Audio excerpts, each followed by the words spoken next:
Hello everybody, my name is Absent Atlas and welcome on back to another video. In recent years, one of the staples of right-winger culture has been epically owning the radical left. In fact, conservative politicians and pundits have just about owned every left-winger to walk the face of the earth. So naturally, the right has moved on to the next phase in their ingenious plan: owning themselves. So today we're going to take a look at some of the biggest L's conservatives have ever taken. Some of these L's come from these two Twitter accounts, The Right Can't Meme and Conservative Self Owns, so consider giving them a follow.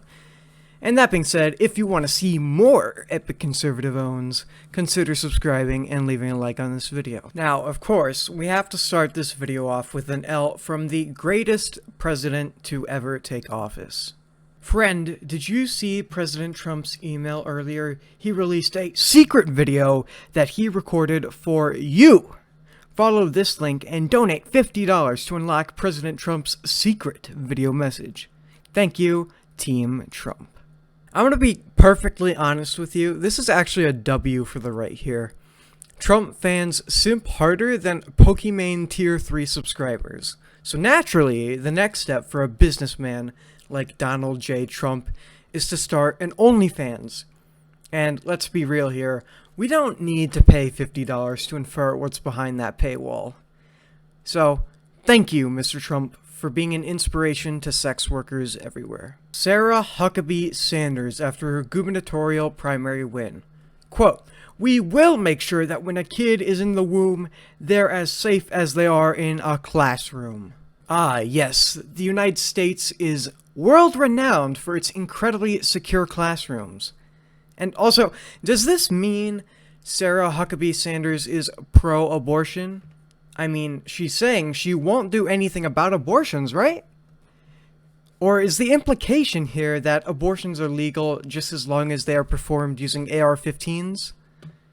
Honestly, this is really hurting my brain, so I'm just gonna move on. Don't make Star Wars political.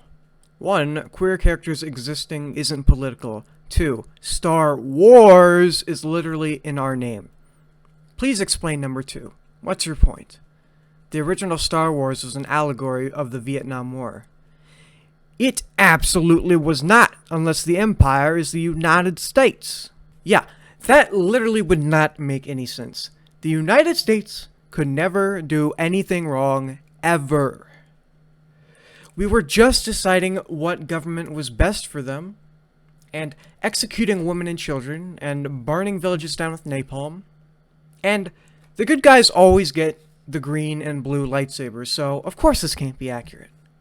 Like Anakin Skywalker. That guy was such a good dude. Wonder what happened to him. Oh dear God. Let's go, Brandon. I do not like your mental haze. I do not like your leftist ways. I do not like your son on blow. I do not like you, Sleepy Joe. I want this mug so badly. It is so incredibly perfect. This mug is the epitome of a leftist shitpost. The absolute best part is the ad description. Quote, "They're coming for after this mug with a vengeance." Like, God, you cannot make this shit up. What a wonderful world we live in, folks. And the description, by the way, is correct, actually. I am coming after that mug with a vengeance. I will take a swig of liberal tears out of that mug if it's the last thing I ever do. Warning! Attention parents! The management of this theater discovered after booking Lightyear that there is a same-sex kissing scene within the first 30 minutes of the Pixar movie. We will do all we can to fast-forward through this scene, but it may not be exact. Warning! This film is labeled G for gay. Prolonged exposure to homosexual activity on screen may result in your child coming out as an attack helicopter.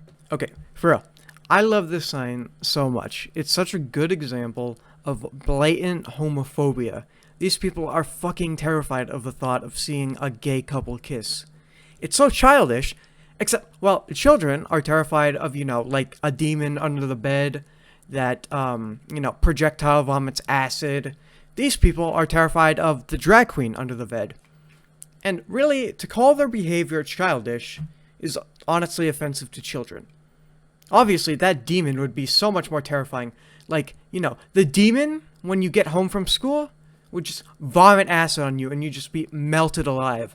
Well, the worst thing a drag queen would do would be saying, "Slay, queen, slay." Represents 100% Americans. Represents 60% Americans. Represents 1% Americans. Looks obvious which flag should be banned. Hashtag Heterosexuality Awareness Month. Okay, not only can the right not meme, but they also can't do basic fucking math. If the Confederate flag represents 60% of Americans, which it doesn't, but say if it did, right? Then the American flag could only represent 40% of Americans. I'm tired of these clowns flying both an American flag and a Confederate flag on the back of their truck. Remember what happened when the Confederacy was first founded? The American Army came down and stamped out the Confederates like a boot to an ant. The Confederates and Americans cannot coexist, and, we're never allies. Flying the American and Confederate flag at the same time is like if you put up both Ukrainian flags and Russian flags in your yard. But anyway, thank you all so much for watching this video. Conservative thought leaders continue to post L after L every single day, so if you want to see more of those, hit that like button and subscribe. Hope you all have a fantastic rest of your day, and I will see you all in the next one.